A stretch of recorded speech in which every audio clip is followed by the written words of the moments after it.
Es la 1, las 12 en Canarias. Penúltimo día de tregua en Gaza. Israel acaba de actualizar la cifra de rehenes israelíes que siguen en manos de Hamas. 161 people remain as hostages in the Gaza Strip.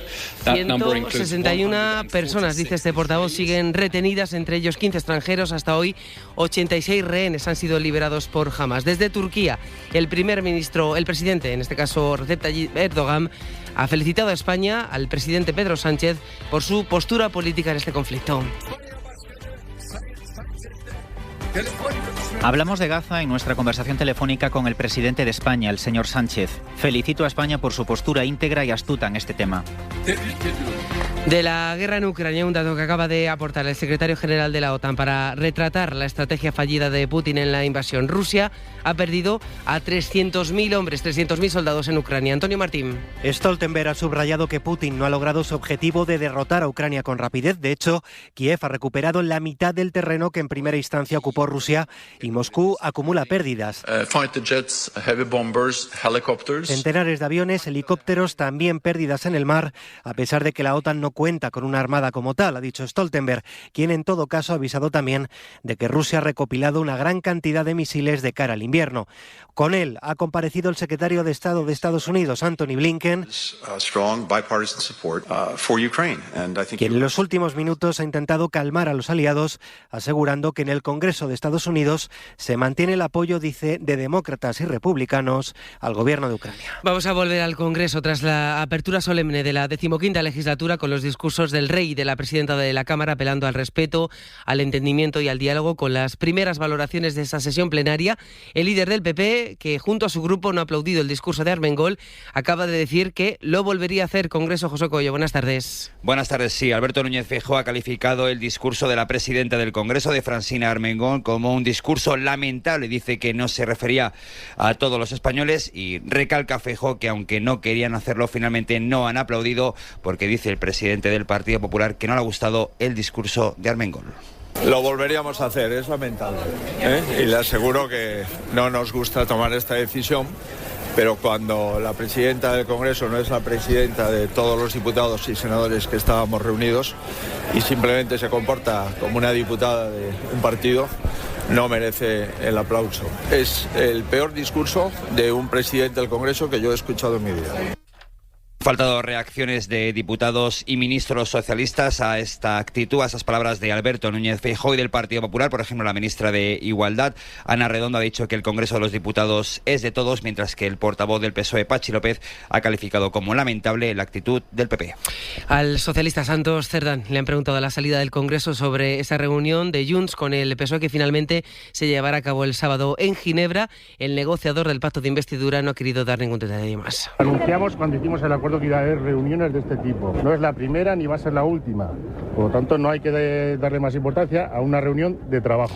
Vamos a Valencia. Hay polémica política. El PSOE va a denunciar por un delito de odio al portavoz de Vox en el Ayuntamiento valenciano por decir anoche en una televisión que los que son machistas en España son los que vienen de otros países y los que son de otras etnias. Valenciana Durán. El portavoz de Vox se llama Juan Mabadenas, decía esto ayer en la 8 Televisión, afirmaba que la sociedad española ya no es machista, que esos comportamientos los protagonizan quienes vienen de otros países y de otras etnias. Que algunas personas que entran en España vienen con esa cultura machista, cultura que procede de sus propios países y de sus propias tradiciones, en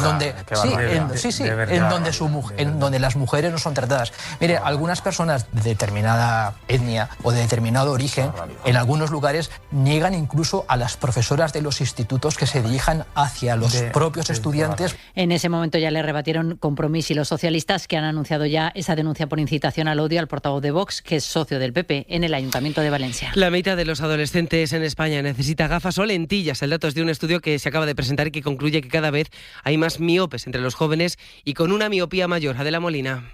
El estudio concluye que los adolescentes son cada vez más miopes. En 2017, entre el 70 y el 65% tenía hasta 2 dioptrías. En 2022, sin embargo, el grupo más numeroso es el que tiene entre 2,25 y 4. En este tiempo, además, los menores que sufren miopía magna, más de 6 dioptrías, han pasado de poco más del 1 al 8%. Este tipo de miopía puede derivar en ceguera o desprendimiento de retina y se considera patológica. Las causas del aumento las ha explicado Elisenda Ibáñez, que es óptica y coordinadora de la asociación Visión y Vida. nuestro sistema visual no está preparado para el esfuerzo que le requerimos. Pues cuando el hombre vivía en las cuevas, el ojo estaba preparado para mirar de lejos por si venía un dinosaurio. El ojo realmente no ha evolucionado y le estamos pidiendo que esté más de 10 horas en cerca cada día. El estudio da también una lista de motivos para restringir las pantallas hasta los 7 años, entre ellas la limitación del movimiento ocular para un sistema todavía inmaduro o que el cerebro asuma que el mundo visual es plano.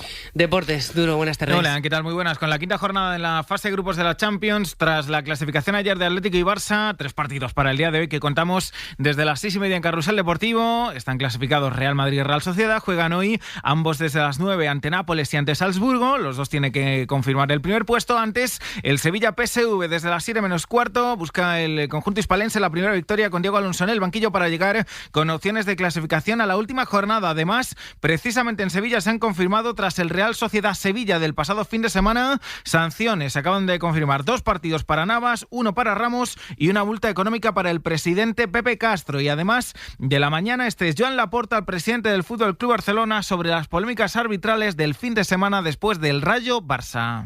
A mi m'ha sobtat també que aquesta setmana només es parlessin de collonades quan s'havia d'estar parlant del penal que li van fer al Rafinha.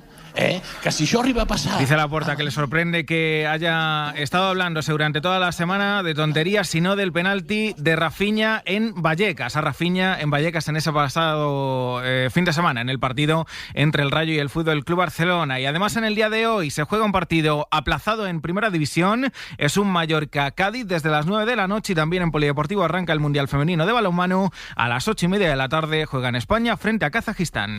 Pues es todo, a las 2 la 1 en Canarias. Más noticias en Hora 14 con Javier Casal y seguimos en cadenaser.com. Cadena Ser. Servicios informativos.